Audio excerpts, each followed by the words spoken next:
Bismillahirrahmanirrahim. Assalamualaikum warahmatullahi wabarakatuh.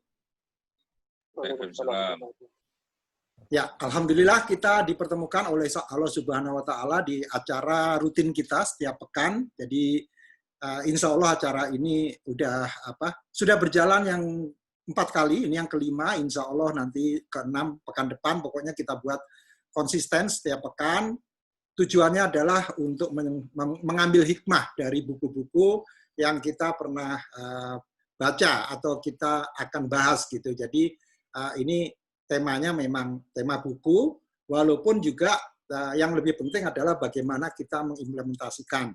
Untuk itu makanya saya sengaja, alhamdulillah sekali, Pak Niko Kanter itu teman saya, setelah saya hitung-hitung lebih dari 20 tahun saya kenal Pak Niko ini, bersedia waktunya. Jadi terima kasih Pak Niko Kanter, karena saya tahu Anda sibuk sekali, apalagi di zaman semuanya online ini.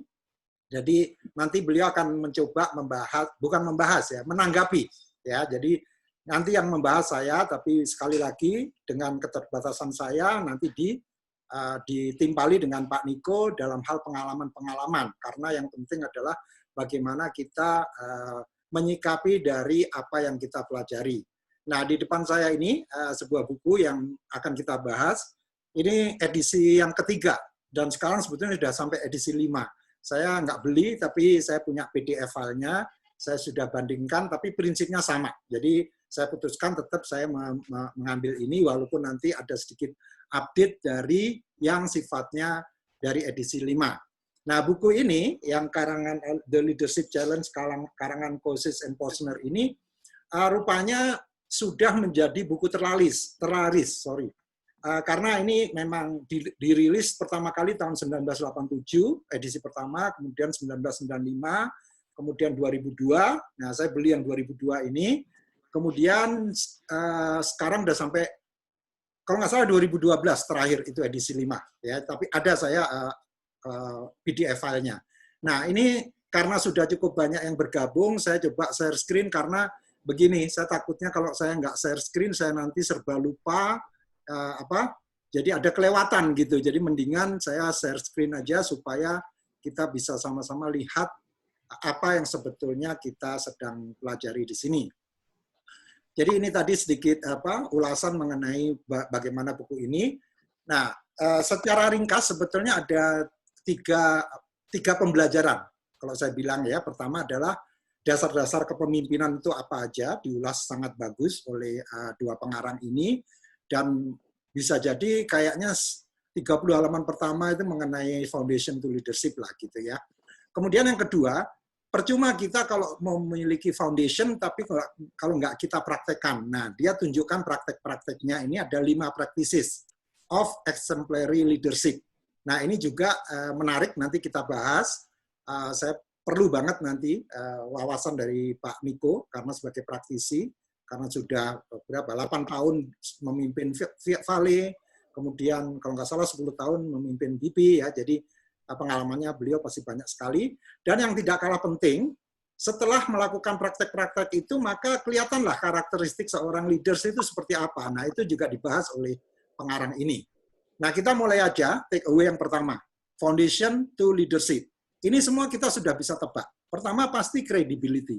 Ya, jadi credibility itu mengenai track record dia, bagaimana dia dulu membangun suatu institusi atau suatu organisasi sehingga dia bisa membuktikan bagaimana dia getting things done gitu ya. Jadi dia dengan kepemimpinannya melakukan itu dan dari situ timbullah trust ya. Jadi ini pertama yang menjadi foundation, itu penting sekali, credibility and trust.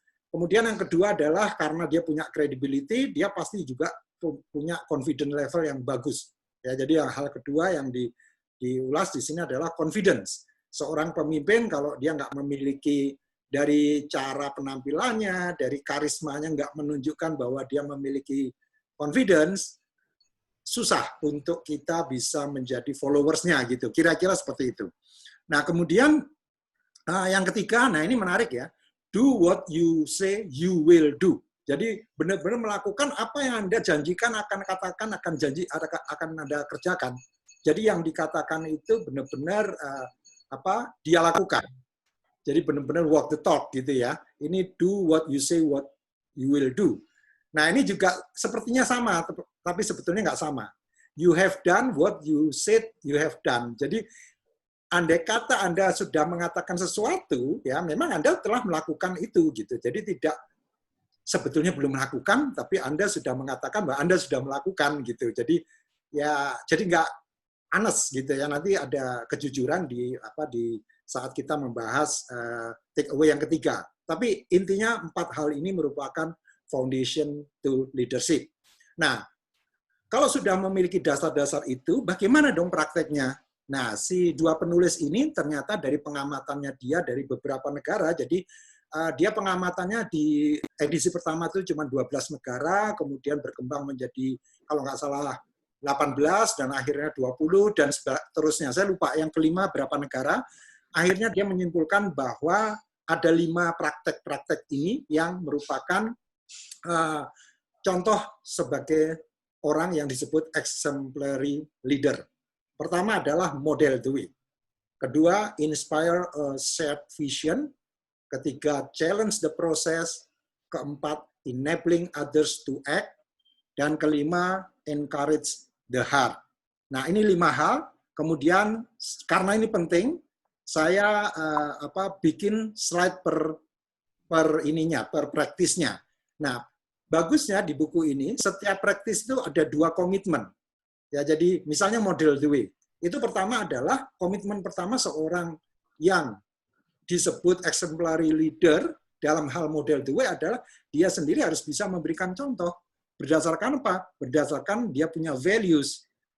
Ya, dia punya shared values dari perusahaan. Dia punya integrity misalnya. Dia punya honesty, itu harus dia tunjukkan contoh yang bagus sekali di situ. Nah, ini di buku ini juga dijelaskan dengan baik.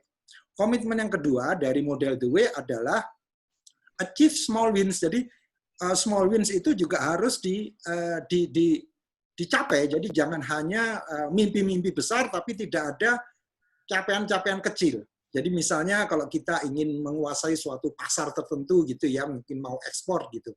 Paling tidak sudah mulai dengan ekspor yang kecil dulu di negara tetangga atau di negara-negara yang comfortable untuk kita melakukan ekspor, misalnya seperti itu. Nah, ini yang penting kita lakukan. Nah, ini 2 hal ini saja sudah membuktikan bahwa kalau seorang leader aja sudah bisa membuktikan 2 komitmen ini, sebetulnya most of us sudah mengatakan dia udah leader yang baik gitu ya, artinya yang walk the talk gitu. Nah, yang kedua adalah dari praktis tadi adalah inspire a shared vision. Ini saya rasa kita semua paham ya. Tapi di sini yang penting adalah bagaimana dia bisa melihat masa depan. Jadi dia harus punya suatu gairah ya, bahwa masa depan itu selalu menarik. Nah, ini saya ingat sekali di tahun 95 saya tuh punya klien yang mungkin saat itu terkenal sekali perusahaan ini. Yellow Pages, siapa sih nggak kenal Yellow Pages? Sekarang nggak ada yang nyebut kan. Nah, tapi yang saya terkesan sekali, saya pernah cerita ke teman-teman juga bahwa CEO-nya saat itu, saya ingat namanya Pak Sofyan, itu dia bilang gini, Pak Gatot, saya pengen ini Yellow Pages ini memiliki shopping mall, tapi e-commerce gitu. Ya, walaupun saat ini, waktu itu saya nggak ngerti, maksudnya shopping mall e-commerce tahun 95 itu internet baru berumur 5 tahun ya. Tapi beliau sudah bisa memberikan meaningful future terkait internet. Bayangkan, internet www itu baru dikenal tahun 90 ya, 91 tepatnya. Tapi beliau sudah bisa melihat ke depannya itu akan ada e-commerce, shopping mall.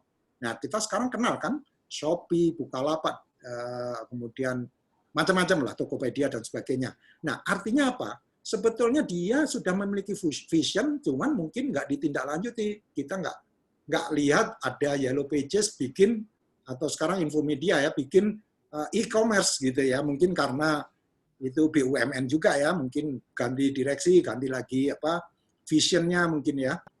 Nah, kemudian yang kedua dari segi komitmen seorang yang inspire or set vision ini adalah enlist others in a common vision. Jadi benar-benar bagaimana dia bisa melibatkan orang lain, merangkul orang lain, merangkul yang ada di organisasi dengan bahasa yang menarik bagi mereka. Nah, ini kata-katanya adalah appealing to their values, interests, hopes, and dreams. Jadi benar-benar dreams orang-orang yang ada di perusahaan itu dia rangkul gitu ya, kemudian untuk dilakukan suatu membayangkan masa depan yang sangat menarik. Kemudian yang ketiga, praktisnya adalah challenge the process. Di sini yang pertama komitmennya adalah dia seorang leader itu harus selalu mencari challenging opportunities to change, grow, innovate, and improve. Artinya di sini dia harus bisa mencoba masuk pasar baru, mencoba masuk dengan produk baru, service baru. Anything about opportunities, innovation itu masuk di sini. Jadi ini yang dimaksud tidak hanya sekedar bisnis proses yang ada untuk service existing product atau service, tapi juga creating new product atau creating new market. Kemudian dia juga harus berani bereksperimen, take risk, learn from any mistakes.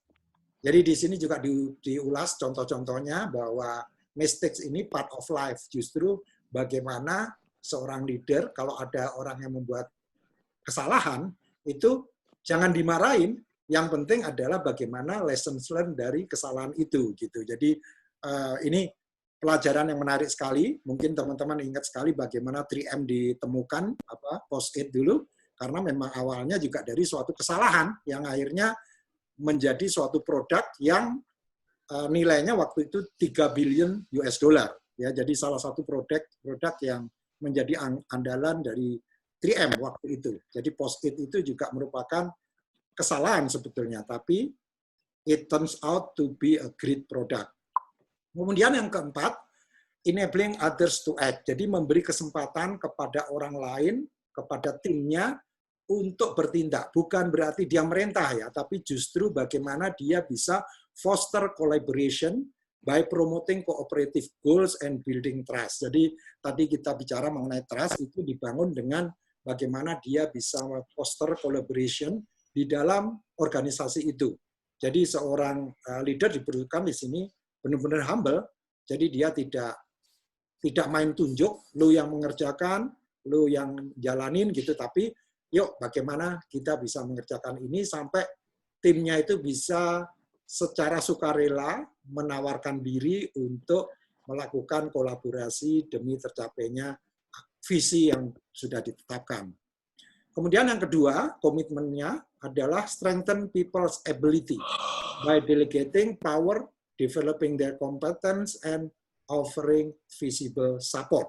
Di sini jelas sekali, people development itu ada di sini. Jadi tidak sekedar mengajak orang bekerja sama, tapi juga bagaimana mengembangkan orang. Jadi di pekan lalu kita waktu membahas culture code, kita sempat membahas bahwa people development itu harus dibedakan dengan performance review. Bahkan, kalau nggak salah saya sempat mengatakan orangnya harus berbeda. Yang melakukan performance review sama people development itu orangnya harus berbeda. Karena kalau performance review itu cenderung melihat masa lalu. Sementara people development itu melihat masa depan. Jadi beda sekali gitu. Jadi itu sudah kita bahas di pekan lalu ya, menarik sekali, dan sampai saya share halaman dari buku itu ke beberapa teman yang ikut di acara ini. Terakhir yang tidak kalah penting adalah ini masalah sentuhan ya. Jadi bagaimana seorang leader bisa menyentuh hati timnya, encourage the heart ya. Jadi benar-benar bagaimana dia bisa menyentuh dan orang itu merasa bangga menjadi bagian dari tim leader tadi gitu ya. Jadi dari anggota tadi dia benar-benar merasa bangga. Recognize individual contribution to the success of the project. Jadi artinya di sini benar-benar perhatiannya pada individu. Jadi benar-benar individu yang kontribusi itu langsung diberi apresiasi ya, kalau perlu di depan publik biar dia semakin bangga gitu. Yang terakhir, ini ada lagunya, Celebrate, don't you wait, never hesitate. Kalau angkatan Anda, angkatan saya pasti pernah tahu tuh lagu itu, lagunya Lake kalau nggak salah. celebrate team accomplishment regularly. Jadi seorang leader jangan sampai tidak pernah merayakan kemenangan walaupun kecil. Walaupun kemenangan itu tadi kita sudah membahas small wins ya, itu belum mencapai kemenangan yang puncak. Jadi baru ekspor di negara tetangga, baru ekspor kecil-kecilan gitu ya. Itu tetap harus celebrate karena dari situlah dia bisa menyentuh hati timnya.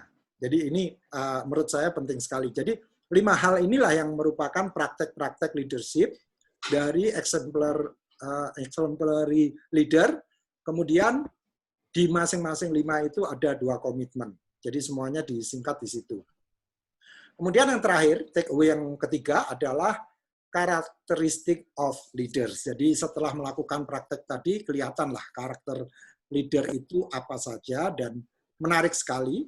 2 hal yang pertama ini, honesty and forward looking ini, ternyata oleh si 2 pengarang ini merupakan top 4 ya. Ada 4 hal yang penting yang merupakan karakteristik of leaders, dan itu istilahnya across countries. Jadi di beberapa negara itu urutannya ya selalu ini, honesty, forward looking, kompeten, sama inspiring.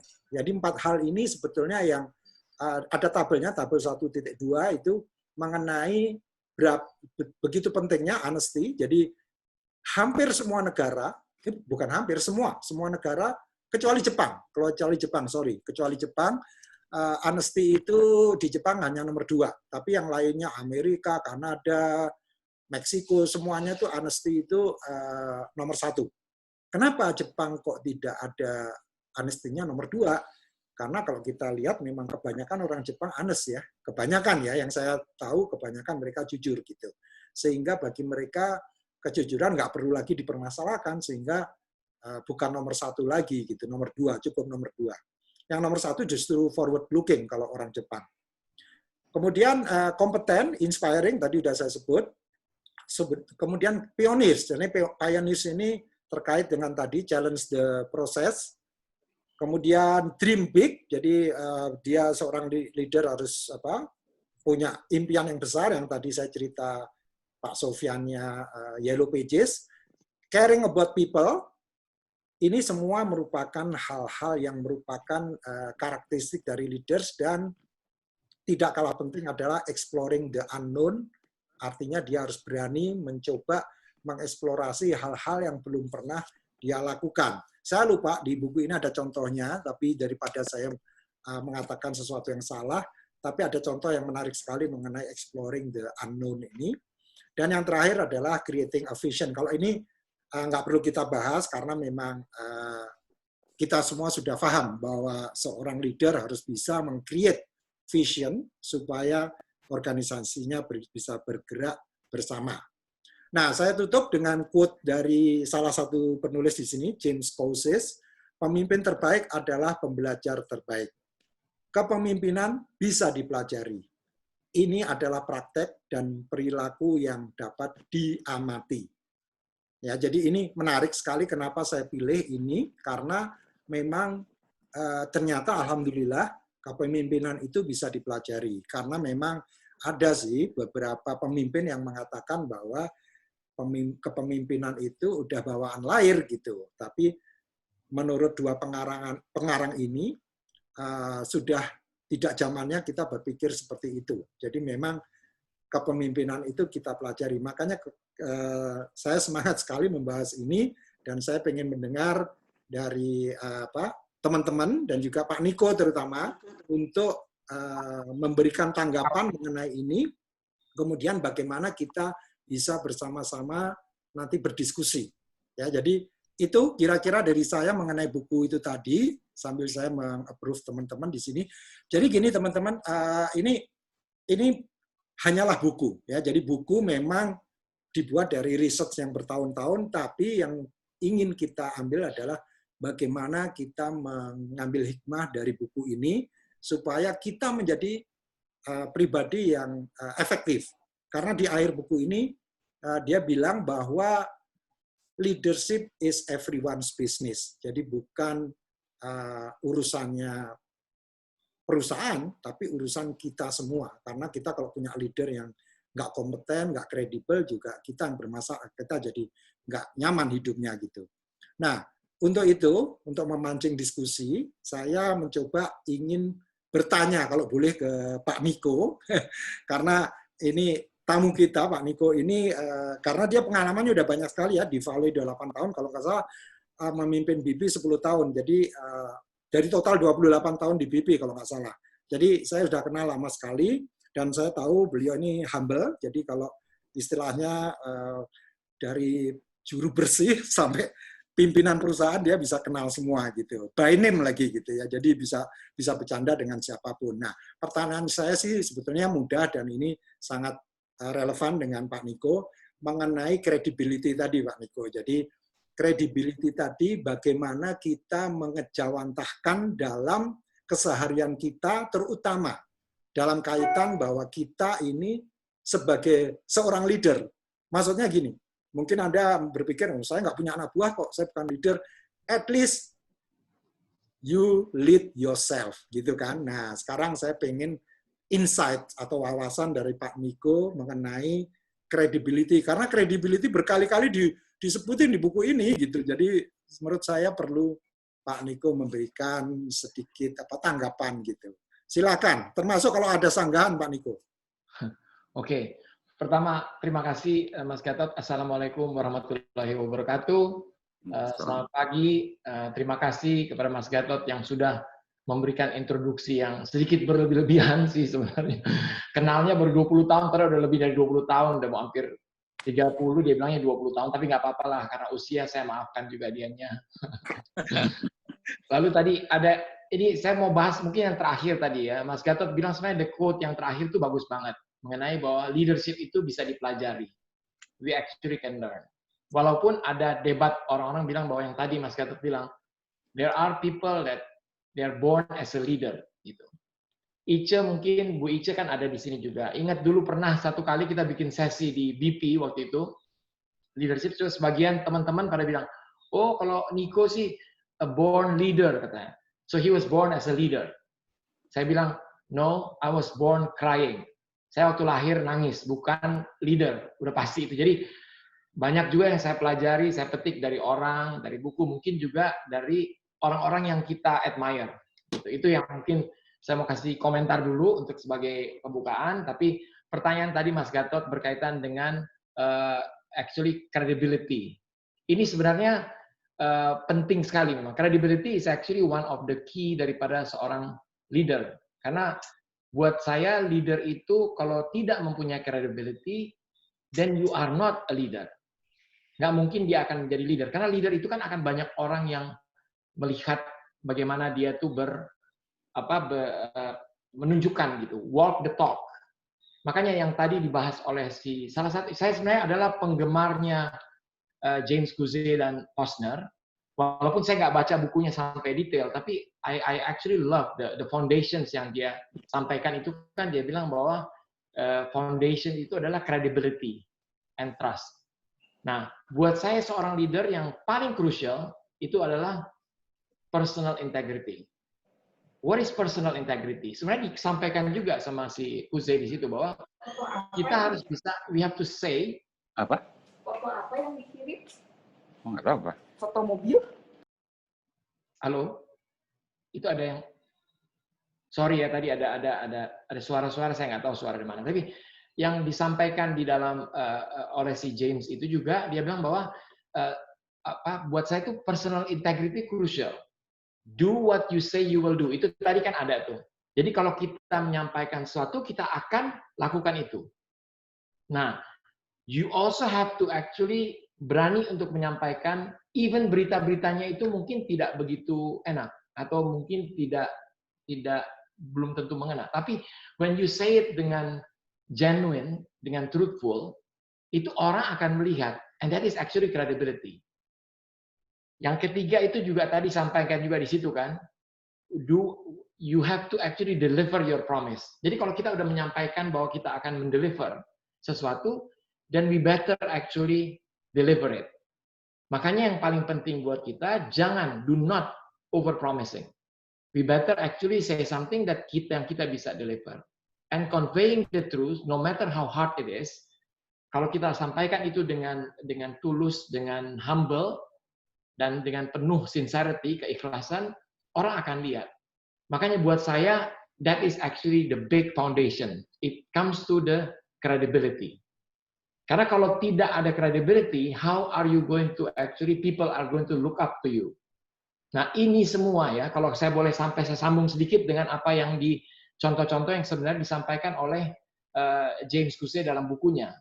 Karena dia kasih ada beberapa 5 practices. Jadi kalau kita udah punya yang namanya the basic atau the foundations of integrity sama trust, then you will get the credibility. Di sini disampaikan nih. Jadi buat saya nih contoh yang pertama adalah modeling way. Nah, untuk menjadi seorang leader yang baik, itu sangat-sangat penting. Pertama itu saya harus define what my values are and what are my principle. Kenapa itu penting? Orang tuh mesti tahu bahwa saya punya value ini adalah gini. I will say what I believe. I also want people to actually do the same thing. Jadi kita jadi modeling buat orang. Action kita dalam modeling apa? Kita harus bisa menjawab. Jadi karena setiap hari saya bertanya dulu. Pada akhir hari saya tanya, oke, apa sih yang telah saya lakukan hari ini yang mendemonstrate my values? Value apa? Value yang that I hold dear to me. Yang saya rasakan yang paling penting buat saya. Adalah apa? The crucial things is about the integrity. To do what I say I will do, and also to deliver what I promise. Kalau saya bisa lakukan itu, sehari saya tanya, oke, what have I done? Oh iya, saya begini, saya sampaikan. Jadi kalau saya mau menyampaikan sesuatu ke orang, saya juga akan sampaikan secara apa adanya. Tidak saya mau coba untuk menutup-tutupi. Itu yang paling, mungkin hal yang simple ya. Saya coba bahas cepat karena nanti saya lebih senang nanti kita ada question and answers. Kemudian yang kedua kan yang disampaikan oleh dia adalah mengenai inspire a shared visions.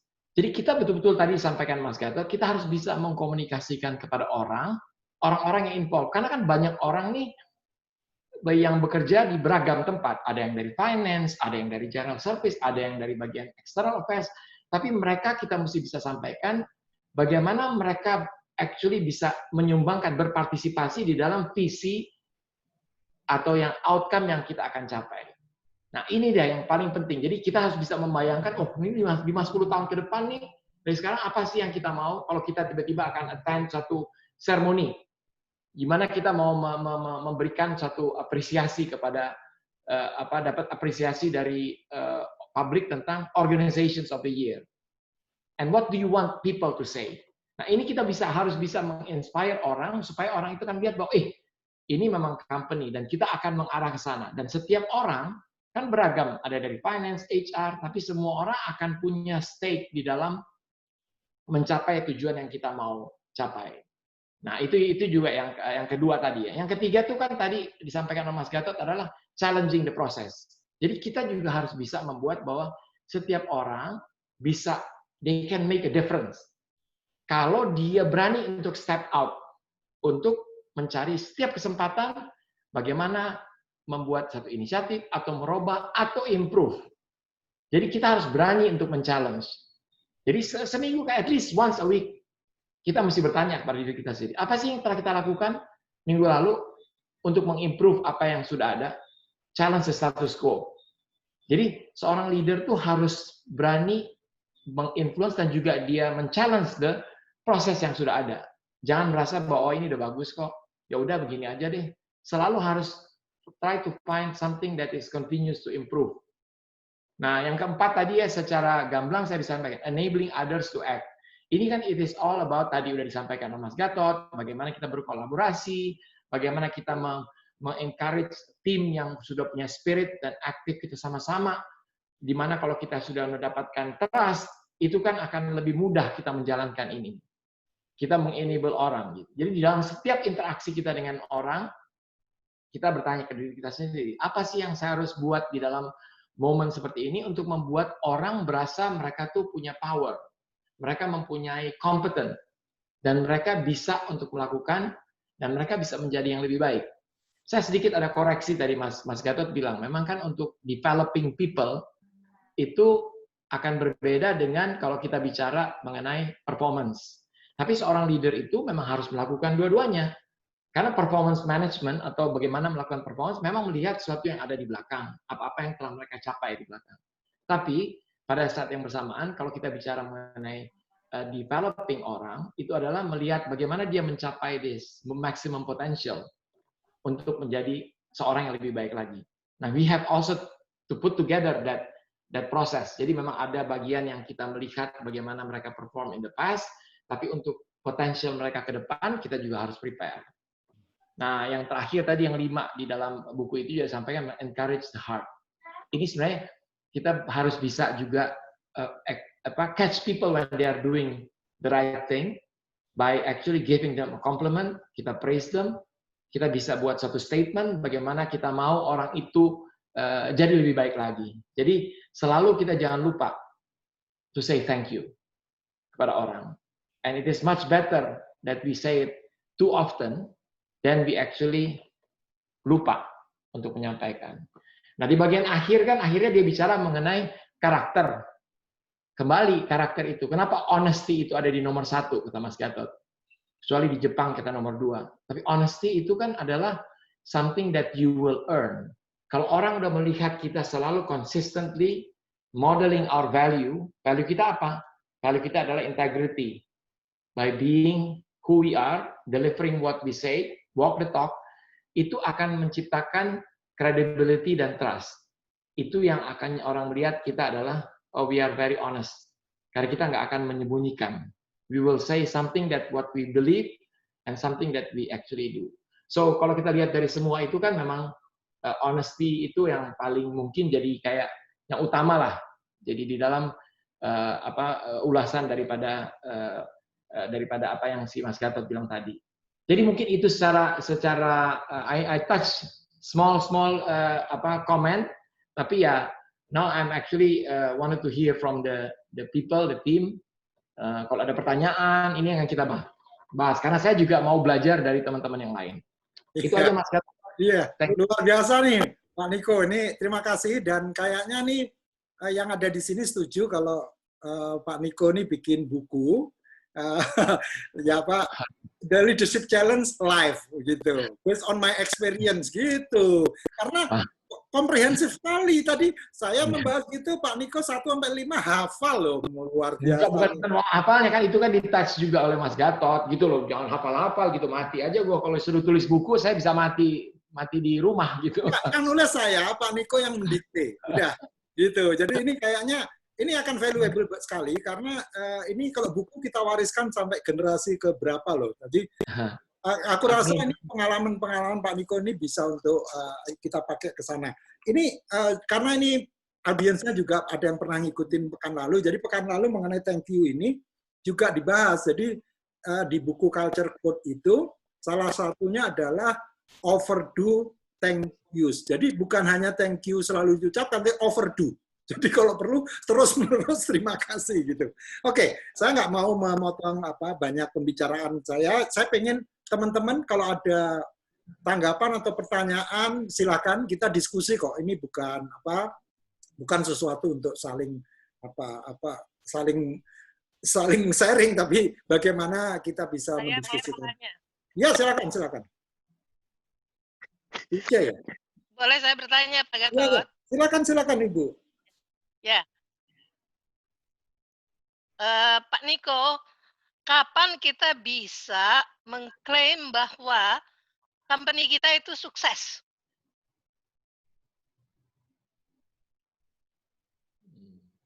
Silakan Pak Niko langsung aja.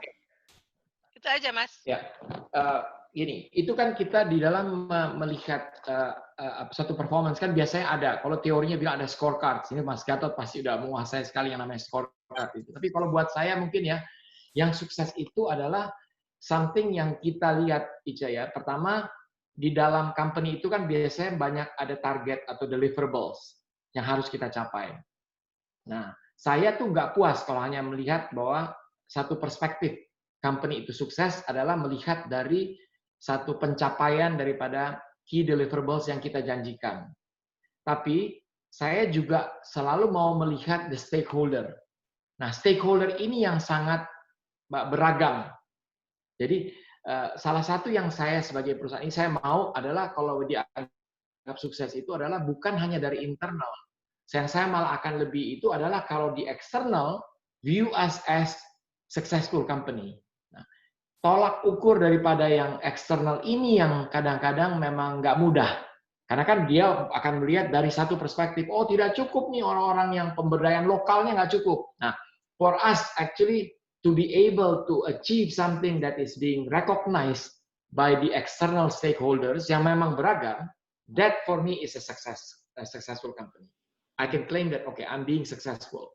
Not only because of the internal challenges and internal targets, tapi saya justru maunya eksternal. Apalagi kita hidup di dalam di negara di mana perusahaan multinasional itu awalnya dilihat sangat penting dan baik, pelan-pelan bergeser karena adanya satu pergerakan mengenai resource nationalism. Kan kebetulan saya bekerja di oil and gas extractive industry. Dua-duanya itu dianggap orang yang mengambil ekstrak di kita punya sumber daya alam.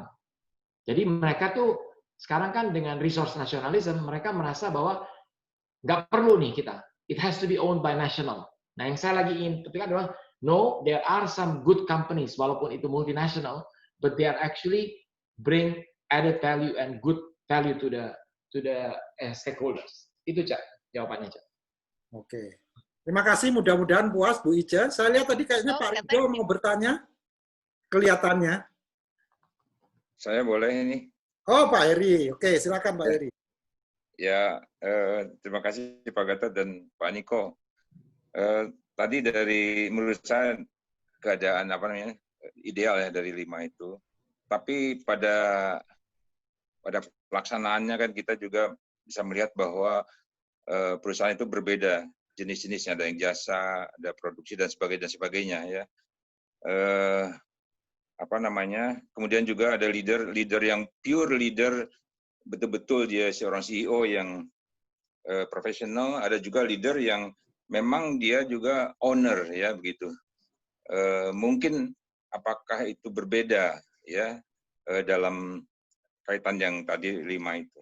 Saya juga tadi mohon maaf, apakah capability atau capacity dari seorang leader ya itu juga apakah itu berpengaruh pada bagaimana dia bertindak di dalam melead ya. Saya masih bisa bayangkan bagaimana seorang CEO di Barcelona Barca misalkan ya, atau juga pelatih di mana di dalamnya ada Messi yang harus handling with care misalkan ya, itu bagaimana seorang leader untuk menghandle hal-hal yang seperti itu juga mungkin di mana capacity atau capability dari yang bersangkutan juga harus jangan terlalu jauh gitu dari yang ada di bawahnya. Jadi ada 3 hal tadi yang bisa saya sampaikan. Ya. Mohon ini dari Pak Niko atau Pak Mas Gatot. Silakan Pak Niko.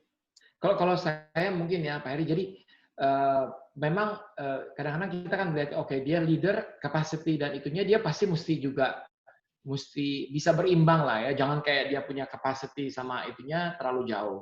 Tapi one thing that I actually berdasarkan pengalaman Pak ya, saya terus terang di dalam hal technical kadang-kadang dan dalam hal finance saya berasa saya jauh gitu. Saya hanya coba ambil beberapa yang sifatnya pengetahuan umum yang umum saya tahu mengenai. Tapi there's a lot of things yang saya justru nggak tahu tentang technical maupun itu. Jadi kapasiti saya itu terbatas.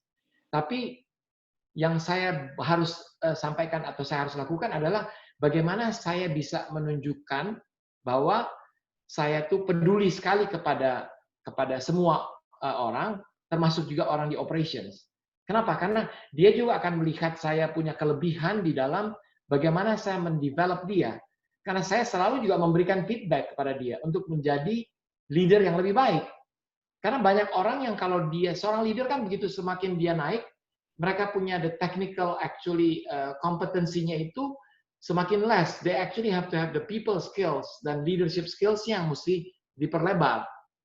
Jadi maksud saya untuk itu bahwa kita tidak perlu berasa minder dan tidak tahu di dalam karena kita tidak tahu.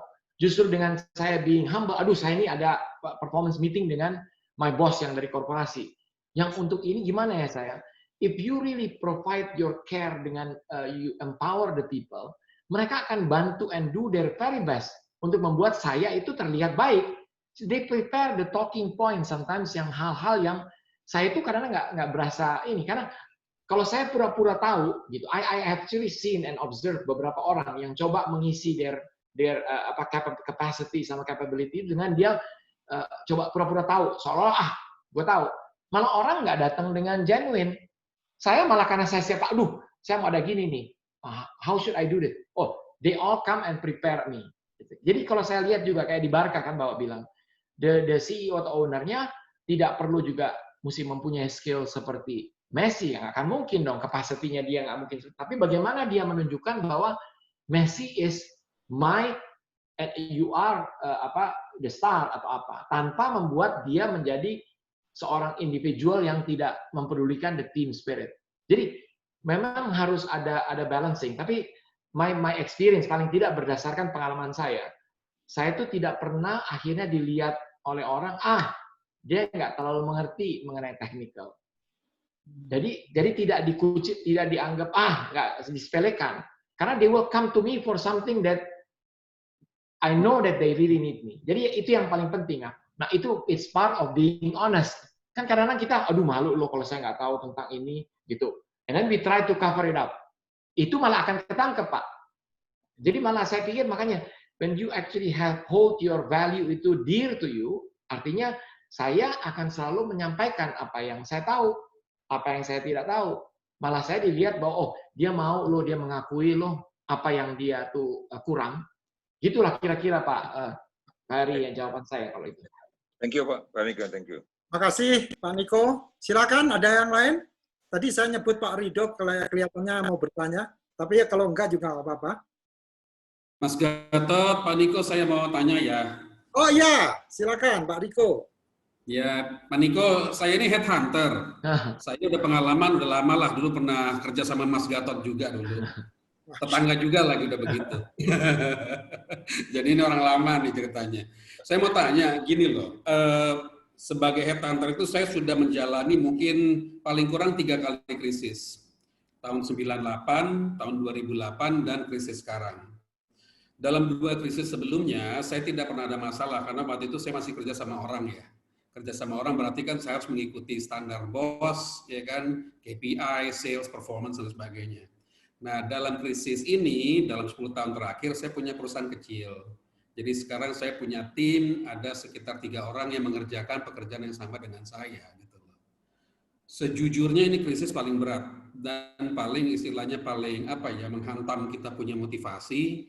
Mungkin pada saat bersamaan juga karena faktor umur juga kali gitu ya, jadi bawaannya udah mau semi retirement aja gitu loh. Nah itu bagaimana ya caranya ya, memaintain motivasi itu supaya tetap tinggi, karena biar bagaimana kalau setiap minggu saya meeting sama tim saya melalui Zoom, saya tidak bisa terlihat tidak termotivasi gitu loh. Sementara dalam hati saya bawaannya udah mager aja bahasa sekarang gitu loh, dengan situasi sekarang gitu loh. Kira-kira Pak Niko ada ini nggak, ada resepnya nggak ya kira-kira? Aduh terus terang itu memang sulit ya Pak, karena kan ada beberapa hal gitu ya kita kalau yang saya tuh alami ya, ini juga bagian daripada sebenarnya kita sebagai leader itu bagaimana kita harus boost our moral and our positivity. Kadang-kadang itu kan yang paling berat kan itu dia Pak ya. Karena when you actually want to talk to engage other people, pertama kan kita harus juga take care of ourselves. Ini yang jadi challenge sangat-sangat berat itu ada gitu. Jadi kalau memang Bapak tuh udah penuh dengan problem sama masalah, first of all yang mesti dilakukan adalah how can you help yourself first, untuk supaya nantinya waktu bicara itu paling tidak your moral sama your energy itu sudah bisa tertangani. Karena akan sulit walaupun pakai virtual, people will actually see that, mereka akan feel that what you are experiencing. Ini yang kemarin kita, Mas Gatot sama saya dengan Ice kan kita kan sharing selalu tentang EQ ya. Kita banyak EQ is actually kita harus bisa mengenal diri kita, understanding our emotions, understanding our energy, supaya waktu kita berkomunikasi dengan orang lain, we actually can choose yang mana yang kita mau ambil. Nggak bisa kalau Bapak lagi dalam keadaan very down, low moral, terus abis itu sangat-sangat terdampak dengan ini, and then you actually engage into the conversation mengenai how the company is going to go and face the challenge. Lebih baik waktu lagi gitu, you actually expressing it dengan lebih, aduh, saya nih terus terang, dengan melihat keadaan kayak gini, kita nih, kira-kira kalian mempunyai ide-ide nggak sih yang how should we actually do this? Jadi engage them so that they become part of your solution seeking. Jadi bukan selalu come up dengan sesuatu yang ada ide yang, karena the idea should not all the time come from you. By acknowledging it, kalau kita meng-acknowledge dan kita actually share our emotion. When we are down, it's okay to feel down. Dan di-share sama orang. Karena kita selalu mau menutupi. Dan nggak lucu kalau kita menutupi, padahal kita nggak bisa. We cannot actually uplift our emotions. Jadi kelihatan nggak sincere. Nanti kusut mukanya, tapi kayak, wah, kita harus begini. Kan orang jadi malah. Tapi kan kalau orang dengar, aduh, our boss tuh dia lagi, ini dia. Then they will try to find the solution. Dan mereka juga akan terbawa, tapi jangan sampai the low moral itu malah spread kepada anak-anaknya. Jadi makanya mesti selalu kita coba cari, okay, let's now find. I'm sure that we can do something. I believe ini lagi cobaan. Kan setiap masalah kan orang bilang, when you have a problem that sometimes cannot be solved, maybe it is the truth that we have to accept. Ya Tuhan lagi kasih, tapi Tuhan selalu nggak pernah kasih cobaan yang lebih berat daripada apa yang kita bisa tangani. Dan we have to have belief. Jadi mesti dibawa juga teman-teman. But I know that God will not actually give a trial to us that we cannot handle. Because we all are believe in God. Jadi kadang-kadang kita mesti bawa ke spiritual. Saya terus terang nggak bisa, maksudnya mau kasih satu advice yang salah. Tapi yang the best thing is actually acknowledging it. Jadi jangan, kalau misalnya lagi terlalu low, terlalu down, don't engage into the virtual conversation. Jadi bilang, okay, let's reschedule the meeting ya. I have ini dia, kebetulan ada gini-gini. Jadi you have to find something that ini dia, either through spiritualism ya, dengan ini, atau dengan setelah itu ada, and then you talk to them. Tapi acknowledging your emotions itu akan lebih baik gitu, dengan positively. Sorry if I cannot help the detail ya, maksudnya bagaimana, tapi at least it will help you to some extent. Garis besarnya dapat kok Pak Niko. Saya mau tanya, bijak nggak sih kalau dalam situasi sekarang saya menyerahkan gitu ya, tampuk ke pimpinan ke salah satu dari mereka? Saya untuk begitu sebenarnya gini, it will actually be seen as you actually are giving up. Jangan. Maksudnya caranya bukan giving up, tapi misalnya gini, I'm totally actually lost now. You know, with this problem and my family, misalnya ada isu-isu yang lain apa-apa, tapi you know, anybody of you can actually help me out untuk lihat how do we do this? How should I approach this dengan baik? Kalau you ask that in a humble way, orang nggak melihat you give up. Karena kan the best thing kalau kita itu adalah yang namanya itu adalah struggling. When we struggle and we try to continue to do our best, it is already you are winning. Daripada kita tuh we give up. Karena there should be, kalau opsi itu kalau kita udah struggle and then we cannot make it, it's okay. Because there are things that in life that kita nggak selalu bisa atasi kan. Tapi kalau kita menyerah by giving it to somebody else, then it is not, I don't think it is actually a good thing. Dan nggak akan dilihat oleh teman-teman, itu adalah sesuatu yang baik. But by asking question like somebody can help me untuk ini dia supaya kita bisa sama-sama. Let's collaborate. Ini we are all equal. We are all one now.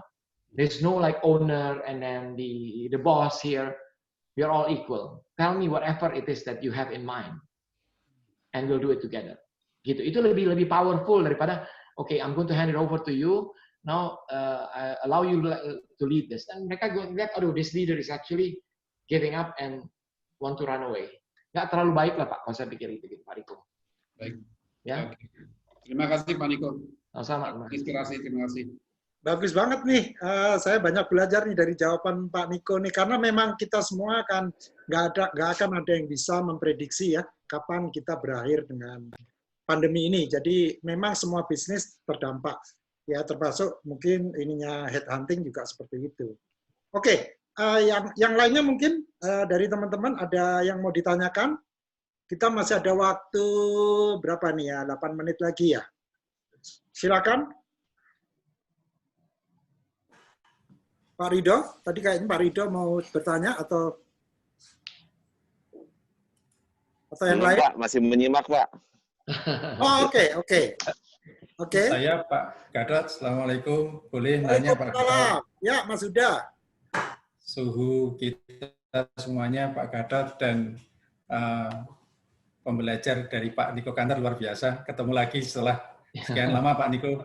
Iya Pak Huda. Terakhir pada waktu Change Management Excellence di batch satunya Pak Gatot. Iya. Dengan Pak Heri dan Bu Ica juga ini. Oh iya. Ingat di masih ingat saya beberapa hal banyak yang dilakukan terkait dengan leadership juga. Yang mau saya tanyakan sederhana saja bahwa yang tadi disampaikan adalah model the way. Salah satunya yang disampaikan Pak Niko tadi adalah sincerity. Nah, sincerity ini pastinya sebelumnya pasti ada banyak kepentingan di dalam menumbuhkan sincerity itu ya Pak. Pasti ada kepentingan-kepentingan kemudian baru menumbuhkan sincerity, ketulusan di dalam hal terkait dengan leadership itu sendiri. Nah, bagaimana penerapannya dan aplikasinya di dalam terkait di perusahaan bila mana atau bahkan pengukurannya lah terkait dengan sincerity itu sendiri. Terima kasih Pak Niko. Oke. Kalau saya mungkin, if I understand the questions ya mengenai sincerity. Pertama, kalau sincerity itu sebenarnya itu yang that should come naturally ya. Makanya sincere, tulus, apa adanya. Nah, yang saya bilang tadi kan modeling itu yang disampaikan oleh itu adalah kita pertama harus bisa menunjukkan kepada orang-orang, sharing kepada orang-orang mengenai our value. Value kita apa? Yang tadi, value-nya pertama adalah harus bisa trust, harus bisa sincere, tulus. Karena itu saya pikir nggak ada yang bisa, yang mengukur sincerity itu adalah your own heart. When you do things dengan sincerely, it means that you are not expecting anything in return. Bapak tuh nggak mengharapkan sesuatu yang akan kembali balik ke mendapatkan gain. Jadi waktu saya doing this, jangan gini, oh saya doing this karena saya mau orang-orang ini menjadi hormat dan itu kepada saya. Bukan, you are doing this karena this is you, this is my value. Jadi tidak ada harapan, jadi tanpa pamrih itu loh. Jadi makanya saya agak bingung dengan kayak mengukurnya. Yang mengukur nanti adalah orang akan melihat sincerity nggak bisa dibohongin gitu. This guy is sincere. Dia tuh apa adanya. He's not going to actually cover up. Karena apa? Kalau saya tuh punya agenda, then I'm not being tulus. I'm not being sincere. Karena di agenda yang akan mendrive my behavior. Itu yang saya pikir yang makanya saya bolak-balik bilang crucial itu karena kalau sincere itu dengan sincere, benar-benar sincere, tulus dan ikhlas, itu tidak mengharapkan suatu in return. Artinya apa? Measurement-nya nggak saya, oh ya saya mau begini supaya saya terlihat sincere. Itu udah punya agenda yang nggak jelas. I'm being myself is because it's me. It is my value. Bukan karena saya mau dinilai ada penilaian sincerity. Gitu. Itu mungkin yang saya bisa sampaikan. Maaf kalau misalnya belum menjawab pertanyaan jawaban Pak Huda belum menjawab yang Bapak tanyakan ya. Tapi kira-kira itu dia. Jadi supaya kita tahu benar-benar value itu comes from you and then by being who you are and sincerity itu adalah ketulusan, keikhlasan. Jadi kalau udah namanya ikhlas kan kita nggak mengharapkan sesuatu in return. When you do something good to people, it's because you want to do it. And it is you. Bukan gara-gara, oh nanti soalnya dia nanti akan naik pangkat, dia akan iniin saya akan di take care pas ada pensiun. Nggak boleh begitu. When I want to develop, I want to do something good to my successor, bukan karena saya pengen bahwa, oh, I pat your back now, so that you are going to pat my back waktu saya ada pensiun. Nggak boleh begitu. Itu bukan sincere. Makanya saya bilang sincere itu akan dinilai oleh orang-orang sekitar kita. Gitu aja. Oke. Bisa bertanya? Silakan. Udah panas. Ini Pak Niko menarik sekali. Dari pengalaman saya memang yang salah satu yang terberat itu adalah lead by examples ya, walk the talk dari yang kita sampaikan. dan building followers itu bisa kita lakukan. Apalagi mungkin saya di PTD itu salah satu kelebihannya, saya lebih bisa berbicara dengan frekuensi yang sama, karena 60% karyawan itu di umur 25-30-an, which is masih relevan dengan saya. Tetapi saya selalu merasa bahwa great leaders itu akan menghasilkan even greater leaders. Buat saya itu adalah legacy yang diturunkan dari seorang pemimpin. Nah, dari pengalaman Pak Niko mungkin bisa share. Salah satu challenge-nya itu adalah justru membuat tim yang udah memfollow kita itu melakukan eksekusi atau menginspire others yang lebih baik dari kita. Kalau buat saya, tantangannya utama itu. Pada saat saya meninggalkan sebuah lingkungan itu, saya akan sangat tenang pada saat saya merasa sudah ada leaders yang lebih baik yang melakukan itu untuk saya, untuk organisasinya. Nah, dari pengalaman, key point apa ya yang membuat kita bisa membuat our team itu menjadi even a greater leader from us? Terima kasih. Oke. Thank you ya for question. It's actually a very good question dan mungkin nggak mudah ya jawabnya. Tapi you actually already said beberapa hal yang memang penting seorang leader. Karena when you actually step up to be a leader, biasanya kan kita mempunyai deliverables dan ada hal-hal yang kita mesti kita lakukan. Tapi pada saat yang bersamaan, saya mungkin di awal-awal 3 tahun, 2 tahun, karena waktu itu saya targetkan saya ke Pale itu hanya 3 tahun, saya pikir, 3 years and I will actually move on. Apakah saya mau ngajar sama Mas Gatot, sama Mbak Ice, atau saya tuh mau tetap dipakai untuk cari tempat lain lah ini. Karena kan the job of every leader is actually to create a leader, a better leader than yourself. Nah, ini saya juga lakukan. Sebenarnya saya udah identify orang yang saya. Jadi pertama yang kita mesti lakukan adalah kita mesti membuat program untuk orang-orang yang kita lihat mempunyai potensi sebagai leader penggantinya kita. Dan itu harus dibuat dengan baik, dengan komprehensif supaya mereka itu tahu. Dan gini, menciptakan a better leader itu semua itu kan akan berdasarkan your own pengalaman dan bagaimana you observe the people. Kan saya akan lihat tentu diri saya lihat, oh saya ini kuat di sini, kuat dalam engaging eksternal, kuat di dalam bagaimana memotivasi orang, investor. Nah ini dia bagus banget, tapi dia technicalnya kuat, finance-nya kuat. How do I make her become a complete so that she will become better than me?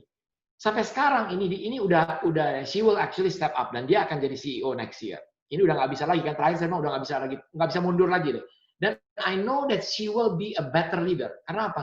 Satu, saya lihat dia punya potensi. Kedua, she is actually exercising dan melakukan hal-hal yang feedbacknya selalu constantly. I actually give the feedback. Ini yang saya pikirkan. Itu yang dan you will leave a legacy karena nanti orang yang menggantikan adalah orang yang lebih baik. Itu aja mungkin saya bisa sampaikan, Pak. Masih mute tadi Pak Ridlo, masih mute. Sorry.